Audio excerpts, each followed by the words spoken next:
بسم الله الرحمن الرحيم. الحمد لله الذي جعل حمده أول آية في كتاب رحمته، وجعل حمده آخر دعاء لأهل جنته، وأشهد أن لا إله إلا الله وحده لا شريك له لا رب غيره ولا إله سواه، وأشهد أن سيدنا ونبينا محمدا عبده ورسوله صلى الله عليه وعلى آله وأصحابه وعلى سائر من اقتفى أثره واتبع منهجه بإحسان إلى يوم الدين. أما بعد، فهذا لقاء مبارك نشرع فيه إن شاء الله تعالى بتفسير سورة الضحى. وسورة الضحى سورة مكية باتفاق، وهي من أوائل ما أنزل. وقبل أن نشرع في الحديث عنها نبين أن الله تبارك وتعالى كان وما زال جل ذكره حفيا بأنبيائه ورسله والصالحين من خلقه. قال الله جل وعلا على لسان الخليل إبراهيم: سلام عليك سأستغفر لك ربي إنه كان بي حفيا. وممن نال هذه الحفاوة بل نال الذروة منها نبينا صلى الله عليه وسلم. وهذه السورة المباركة التي نشرع في بيان تفسيرها ومحاسن تأويلها، نقول: ذكر أهل العلم أنها جاءت في انقطاع من الوحي، بمعنى أن الوحي أنزل أول الأمر على نبينا صلى الله عليه وسلم، وتتابع قليلا ثم انفك عنه، أي أتت مرحلة زمنية اختلف في تقديرها لم ينزل فيها على النبي صلى الله عليه وسلم وحي. وكان في هذا سبب، وكان ذلك سببا في أن كفار قريش والقريبين منه المظهرين للعداوة له صلى الله عليه وسلم عيروه ولمزوه بانقطاع الوحي عنه، وقالوا له: إن ربك قد تركك وقلاك، بمعنى أبغضك. وكانت الحكمة في تأخر الوحي أن الله جل وعلا تعهد هذا النبي الأمي صلوات الله وسلامه عليه، تعهد بتربيته. فلما شعر صلى الله عليه وسلم في أول الوحي بنزول الوحي عليه، كان يجتمع في قلبه أمران: لذة الوحي والهيبة والخوف من الملك، لأنه أمر غير معهود له من قبل. فلما انقطع الوحي ذهبت مظنة الخوف، ذهب الخوف وأسبابه، وبقيت لذة الوحي ومناجاة الملك واستماع القرآن. فلما أصبح صلى الله عليه وسلم بقلبه شغوفا إلى استماع الوحي كرة أخرى، عاد الوحي إليه حتى يكون تلقيه للوحي صلى الله عليه وسلم أعظم من الأول وأجل. وهذا لا ينافي أنه عليه الصلاة والسلام في الذروة من الكمال في كل أحواله، لكن التدرج سنة ربانية، والأنبياء عليهم الصلاة والسلام إنما كانوا يصنعون ما يصنعون بتعاهد الله جل وعلا لهم، كما قال الله عن كليمه موسى: واصطنعتك لنفسي. وقال جل ذكره: واصنع الفلك بأعيننا، في خطابه لنبيه ورسوله نوح عليه الصلاة والسلام. المقصود من هذا يعطيك الإطار العام الذي نزلت فيه هذه السورة المباركة، والمشهور أنها نزلت جملة واحدة وليس فيها شيء منسوخ. قال الله جل وعلا في صدرها: والضحى والليل إذا سجى. اشتق الاسم للسورة من صدر ما أقسم الله جل وعلا به، وهو الضحى. والمقصود به ذلك الوقت الذي ترتفع فيه الشمس ويمتد فيه النهار ويكون موطن انبساط الشمس. وهذا الوقت وقت مبارك شرع الله فيه الأضحية التي هي ما يذبح من بهيمة الأنعام. فيقال لعيد الأضحى إنه عيد الأضحى، لأن الأضحية الأصل أنها تذبح في وقت ارتفاع الشمس في هذه الفترة الزمنية المباركة. كما أنها ليست وقت نهي للصلاة، بل بارتفاع الشمس آنذاك ينتهي وقت النهي إلى قرب زواله، أي أنها وقت للصلاة النافلة المطلقة. ويقال لمن أضحى للشمس أنه ضاحي، أي برز لها. قال الله جل وعلا في خطابه لآدم: إن لك ألا تجوع فيها ولا تعرى، وأنك لا تظمأ فيها ولا تضحى. ويقال للمنطقة السكنية الخارجة عن البلدة يقال لها ضاحية لأنها بارزة. يقال للحي السكني الخارج عن البلدة، عن المدن، عن القرى، يقال له ضاحية لأنه بارز عنها. فالضحو في اللغة بمفهومه العام هو البروز. ثم أقسم الله جل وعلا بالليل، لكنه أقسم بالضحى من غير قيد، وأقسم بالليل بقيد. قال جل ذكره: والليل إذا سجى.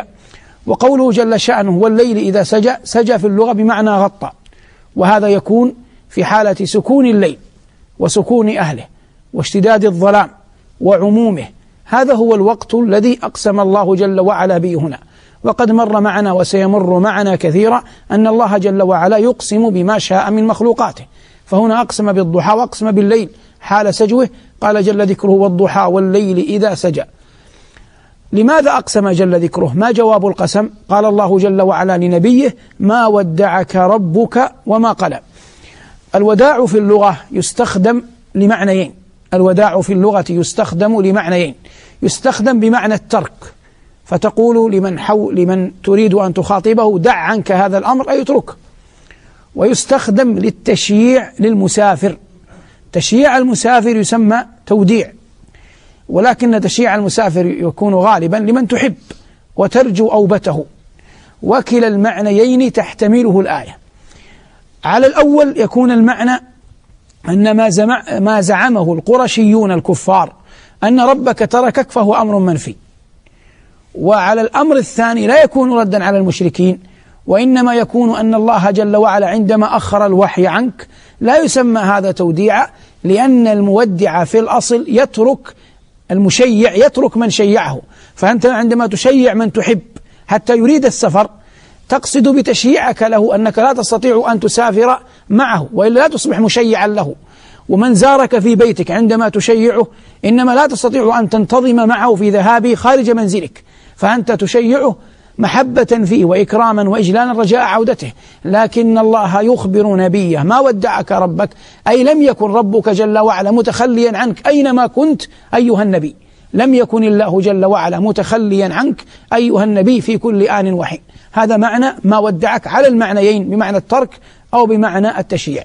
وما قلى أي وما أبغضك، وإنما حذف الضمير هنا، والأصل ما ودعك ربك وما قلاك، هذا الأصل، وما ودعك ربك وما قلاك. والكاف حذفت هنا للاشتهار وللعلم بها، حذفت للاشتهار وللعلم بها، هذا أحد التخريجين. والتخريج الآخر لتناسب فواصل الآيات، حتى يكون فواصل وخواتم الآيات متناسبة. والضحى والليل إذا سجى ما ودعك ربك وما قلى. والآية في مجملها تبين رفيع المنزلة وجليل المكانة وعظيم القدر لنبينا صلى الله عليه وسلم عند ربه. وهذا مبحث يذكره العلماء في كثير من المواطن، وهذا أحد مواطن ذكره، في أنه صلى الله عليه وسلم كان في مقام عظيم جليل عند ربه وما زال حيا وميتا ويوم القيامة.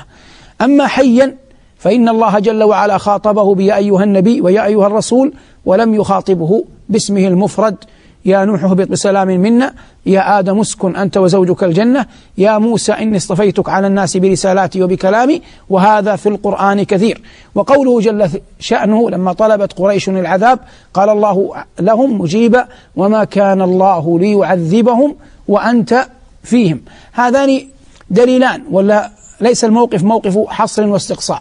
وهو ميت صلى الله عليه وسلم، هو صلى الله عليه وسلم بجسده يعيش حياة برزخية الله أعلم بها، لكن جسده في حجرة عائشة في الجهة الجنوبية الغربية من حجرة عائشة، وهو عليه الصلاة والسلام على هذا الحال لا يملك لنفسه ولا لأحد يأتيه يزوره ضرا ولا نفعا ولا موتا ولا حياة ولا نشورا. لكنه رفيع المقام أنه صلى الله عليه وسلم وهو ميت يذكر على المنابر وعلى رؤوس الآذان ينادى أشهد أن محمد رسول الله، كما قال حسان فذا العرش محمود وهذا محمد صلوات الله وسلامه عليه. كما أن كل عمل صالح يعمله مؤمن هذه الأمة يذهب مثل أجره له صلى الله عليه وسلم. وهذا معنى قول الله جل وعلا وإن لك لأجرا غير ممنون. أما في الآخرة فإن الله قال له عسى أن يبعثك ربك مقاما محمودا.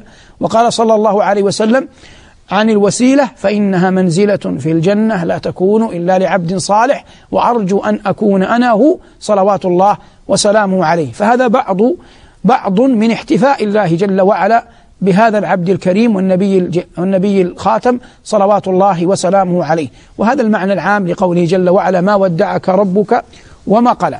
ثم يخبر الله هذا النبي بقوله ولسوف يعطيك ربك فترضى وللآخرة خير لك من الأولى. قول الله جل وعلا ولسوف يعطيك ربك فترضى هذا وعد من الله جل وعلا لنبيه أن الله جل وعلا سيرضيه صلوات الله وسلامه عليه.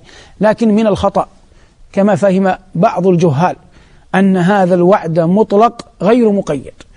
ومعنى مطلق غير مقيد يفهم البعض يقولون إننا نجترئ على المعاصي، فإن سألتهم عن السبب قالوا إننا من أمة محمد صلى الله عليه وسلم، والله وعد نبيه أنه سيرضيه، والرسول صلى الله عليه وسلم لا يرضى أن يدخل أحد من أمته النار، وهذا لزوم ما لا يلزم وتركيب غير صحيح، لأن رضاه صلى الله عليه وسلم إنما يصنعه موافقا لرضا من؟ لرضا ربه، وقد حكم الله على أهل الضلال بالنار أيا كانوا، وحكم لأهل الإيمان بالجنة جل وعلا أيا كانوا، فليس بين الله وبين أحد من خلقه نسب. نعم الأمة جملة أمة مرحومة برحمة الله لنبيه صلى الله عليه وسلم، لكن لا يغتر جاهل بأن النبي صلى الله عليه وسلم فيقول على الإطلاق لا يرضى أن يدخل أحد من أمته النار فيتجرأ على المعاصي بهذه الحجة، هذه حجة باطلة. فرضاه صلى الله عليه وسلم تبع لرضا ربه جل وعلا. نقول ذكر الله هنا حرفان قبل الفعل، قال ولا سوف، طبعا الواو عاطفة، لكن الحرفان اللذان نعنيهما هنا هما اللام وسوف. سوف حرف تنفيس، ومعنى أن هذا العطاء سيكون متأخرا بعض الشيء، وحتى لا يقع في قلبه صلى الله عليه وسلم ولن يقع أن هذا التأخر قد لا يأتي به العطاء، قال الله جل وعلا ولا سوف، فأكدها باللام حتى يجبر قضية التأخير. التأكيد باللام حاجته نفسية بلاغية، يجبر التأخير، فهذا اللام للتأكيد. فهذا الوعد الرباني لهذا النبي صلى الله عليه وسلم وعد حاصل وإن تأخر، لكن هذا التأخر يتأخر لحكمة، وينبغي أن تعلم أن الله جل شانه لا يعجل لعجلة أحد من خلقه. ولسوف يعطيك ربك فترضى، ولا ريب أن النبي صلى الله عليه وسلم أعظم الراضين عن الله جل وعلا، والرضا عن الله والرضا لله والرضا بالله هي مقامات الأنبياء ومن تبعهم بإحسان، جعلنا الله وإياكم منهم. مما أعطاه الله جل وعلا لنبيه فرضي ما أكرمه الله جل وعلا به من الفتح في الدين ودخول الناس في دين الله أفواجا، إذا جاء نصر الله والفتح ورأيت الناس يدخلون في دين الله أفواجا. هذا القرآن الذي جعله الله جل وعلا معجزة له صلوات الله وسلامه عليه، وخصه به من دون غيره من الأنبياء، فلا يرقى ولا يصل أي كتاب وإن كان عظيما من كتب السابقة التي نزلت على الأنبياء والرسل، لا تصل إلى أن تكون كمثل هذا الكتاب العظيم الذي جعله الله جل وعلا مهيمنا على الكتب كلها. أوكل الله جل وعلا إلى اليهود والنصارى حفظ التوراة والإنجيل، قال الله جل وعلا بما استحفظوا من كتاب الله، فأوكل الله حفظ الكتابين لهما فأضاعوها إلا قليلا. وتعهد جل وعلا إكراما لنبيه، تعهد بحفظ هذا الكتاب، وهذا من العطايا الربانية الإلهية لهذا النبي الخاتم. قال الله إنا نحن نزلنا الذكر وإنا له لحافظون، فهذا من جملة عطاء الله لنبيه صلى الله عليه وسلم. وأعظم العطايا ما يكون في الآخرة، وهو المقام المحمود الذي يغبطه عليه النبيون والمرسلون. قال صلوات الله وسلامه عليه لواء الحمد بيدي ما من نبي آدم فمن سواه أي من دونه إلا وهو تحت لواء يوم القيامة صلوات الله وسلامه عليه. وصدر الحديث أنا سيد ولد آدم ولا فخر عليه الصلاة والسلام. ولسوف يعطيك ربك فترضى. ومع تلك العطايا التي ستأتيك في الدنيا فإن الله جل وعلا يقول لنبيه وللآخرة خير لك من الأولى. قطعا إذا أراد الله بعبد خيرا فآخرته خير من دنياه مهما أعطي من عطايا دنيوية. وليس بعد سليمان في العطايا الدنيوية المحضة، فقد أعطاه الله جل وعلا ملكا لم يعطه لأحد من بعده، وعلمه منطق الطير صلوات الله وسلامه عليه. ومع ذلك فإن الآخرة لسليمان خير من الأولى رغم ما أعطي فيها من الأولى. وللآخرة خير لك من الأولى.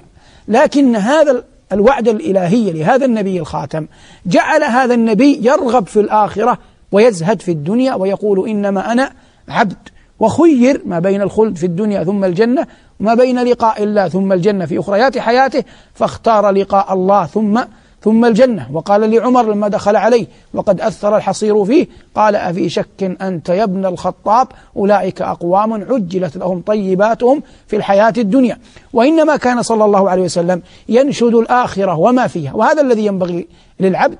ومع أن الله جل وعلا قال: ولا تنس نصيبك من الدنيا، قال بعض العلماء النصيب من الدنيا الكفن، وإن كان في هذا القول كما مر معنا مرارا فيه نوع من التشديد، لكن المقصود الإقلال من الدنيا قدر الإمكان. وفي قوله جل شأنه: وللآخرة خير لك من الأولى، هذا يسمى عند البلاغيين طباق الآخرة وذكر الأولى، وللآخرة خير لك من الأولى. ثم قال الله جل وعلا: ألم يجدك يتيما فآوى.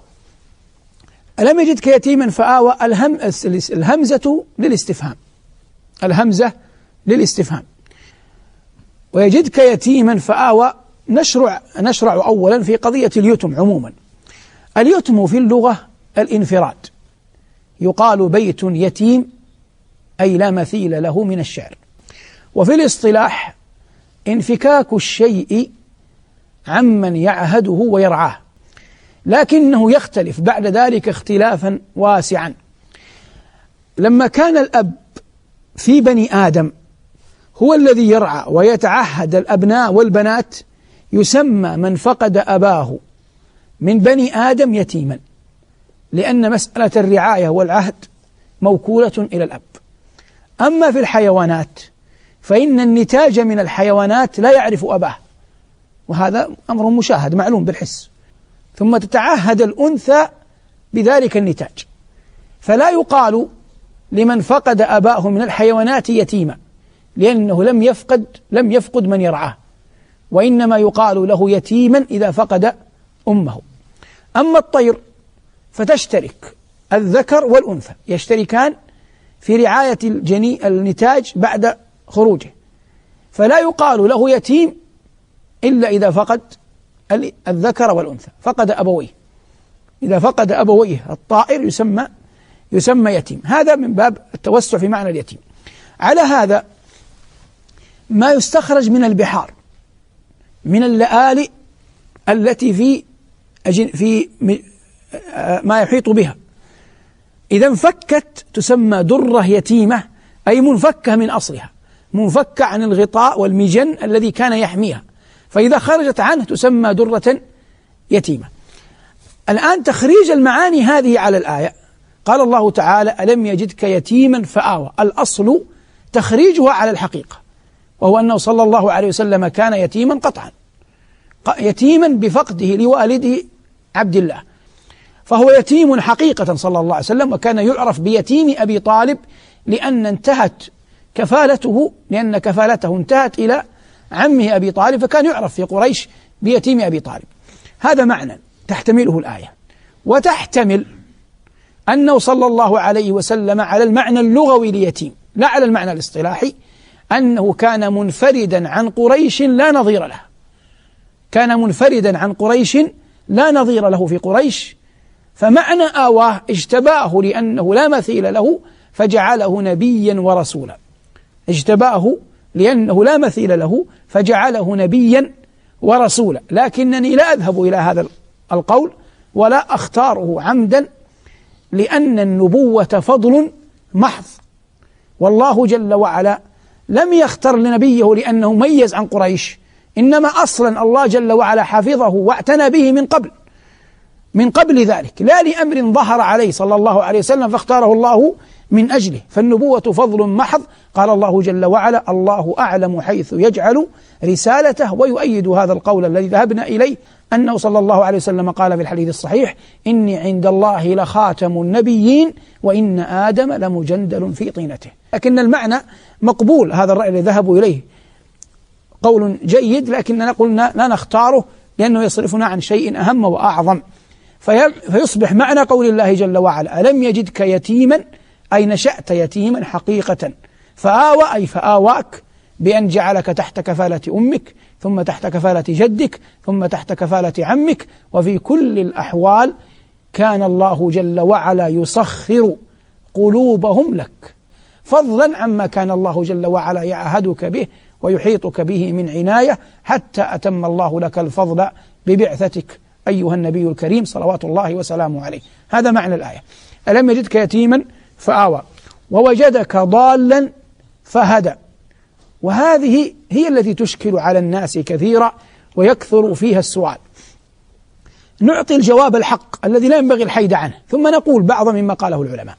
الجواب الحق أن معنى ضالا هنا أي متوقفا، تعلم أن قومك على الباطل لكن لا تدري أين الصواب. أين الدليل أنك تعلم أن قومك على الباطل؟ أنك لم تشاركهم في عبادتهم، وإلا لو كنت تعلم أنهم على حق كنت فعلت كما فعلوا، لكن كونك لم تعبد ما عبدوا يدل على أنك كنت تعلم أن قومك على الباطل، لكن كذلك لا تعلم أين الحق، لا تعلم ما الطريقة المثلى التي ينبغي أن تمضي عليها. ويؤيد هذا المعنى وهو الحق بلا ريب قول الله جل وعلا: ما كنت تدري ما الكتاب ولا الإيمان ولكن جعلناه نورا نهدي به من نشاء من عبادنا. هذا معنى ضالا. وقد قلنا إن ضالا في دروس سبقت تأتي في القرآن على 3 معاني. تأتي الضلال بمعنى الكفر فيكون ضد الهداية والإيمان، وهذا أكثر استعمال القرآن لهذا اللفظ. وتأتي بمعنى الإضمحلال والذهاب، قال الله جل وعلا: ألم يجعل كيدهم في تضليل. وقال الله على لسان القرشيين: وقالوا أئذا ضللنا في الأرض أي ذبنا فيها. والمعنى الثالث تكون بمعنى التوقف أو عدم إصابة عين الشيء، وهو المقصود هنا. ووجدك ضالا، ماذا صنع بك جل ذكره؟ فهداك بعد أن كنت حائرا، لا بعد أن كنت كافرا. والحائر شخص ماذا؟ شخص متوقف. الحائر شخص متوقف. وهنا ينبغي أن تعقد خنصرك على هذه المعاني، لأن ما سيأتي بعدها مناسب لها. ثم قال جل ذكره: ووجدك عائلا فأغنى. العائل بالاتفاق الفقير، وفي الحديث عائل مستكبر أي فقير مستكبر. فأغنى أي جعلك غنيا، وليس المقصود بغني هنا الغنى الفاحش، وإنما جعلك غني النفس، عندك من المال ما يكفيك بأن سخر لك من خديجة بنت خويلد لما تزوجتها. ولهذا قال بعض العلماء إن هذه الثلاث كلها تتكلم عن حال النبي قبل البعثة. هذه المنن الثلاث تتكلم عن حال النبي قبل البعثة.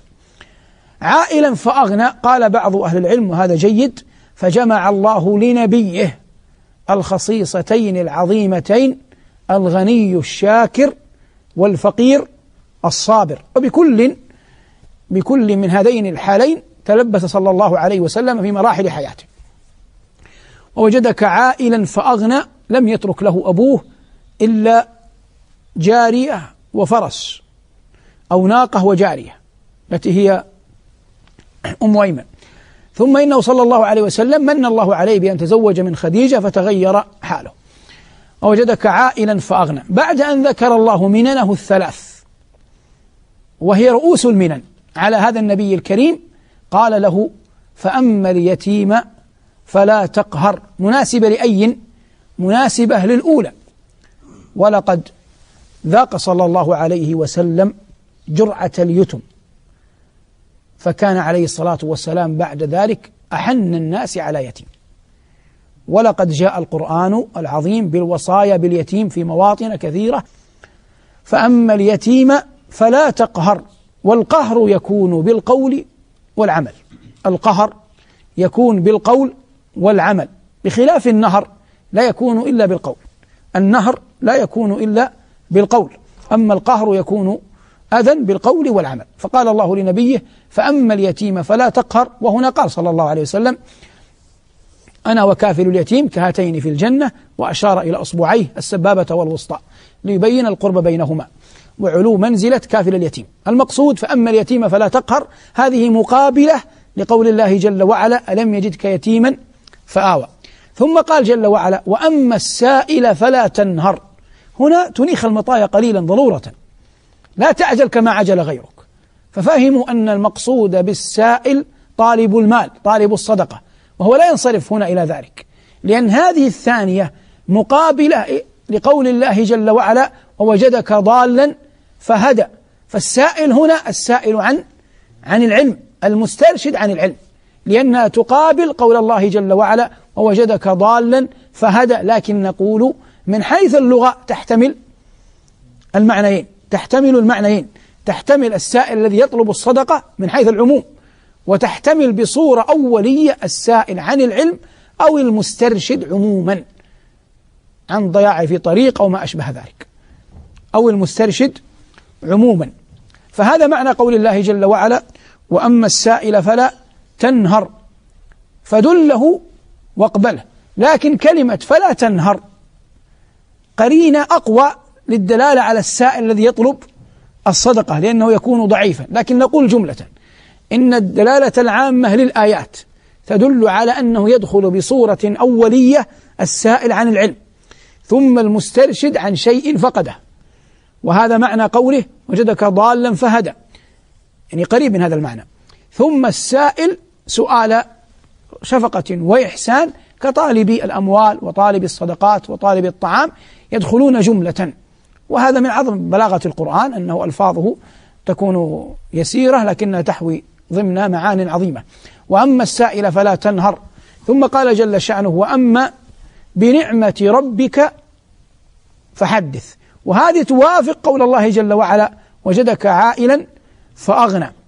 فهم بعض العلماء أن النعمة المقصود بها هنا النبوة، ولا ريب أن النبوة من أعظم النعم بالاتفاق، لكن القرينة هنا تدل على أنها نعمة المال، لكن تدخل فيها كل نعمة، لأن كل فضل يسمى نعمة مضافا إلى الرب جل وعلا باعتبار أنه من الله. فنقول معنى قوله جل شأنه وأما بنعمة ربك فحدث لا يكون الحديث بذكر الثروة، فهذه فجفجة ينزه رسول الله صلى الله عليه وسلم عنها. ومن الأدلة أنها ليست مقصودة أن النبي عليه الصلاة والسلام لم يكن يفعلها، ولو كانت هي المقصودة لفعلها لأنه سيمتثل لأمر ربه. فلا بد من معنى آخر. المعنى الآخر هو إظهار أنه على يسر حتى لا يزهد فيه الفقير فلا يطلبه. فحتى يطلبك الفقير لا بد أن تبين بطريقة أو بأخرى أنك تعيش في فضل الله جل وعلا ونعمته.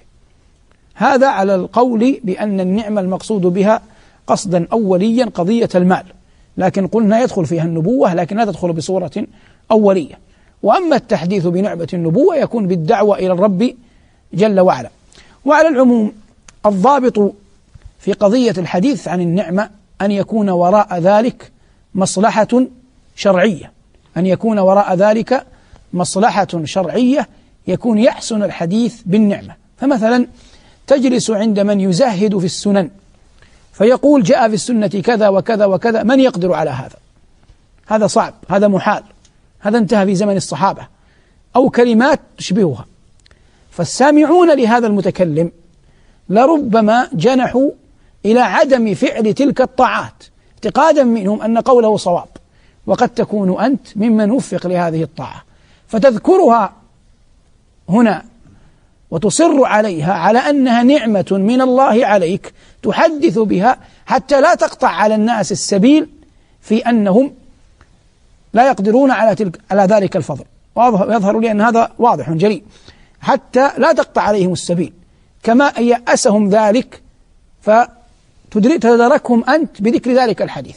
وأذكر أنني كنت ذات يوم عند أحد أفاضل العلماء، فجاء من يزهد في حديث من صلى ركعتين لا يحدث بهما نفسه غفر الله له ما تقدم من ذنبه، أو كذا فضل مذكور.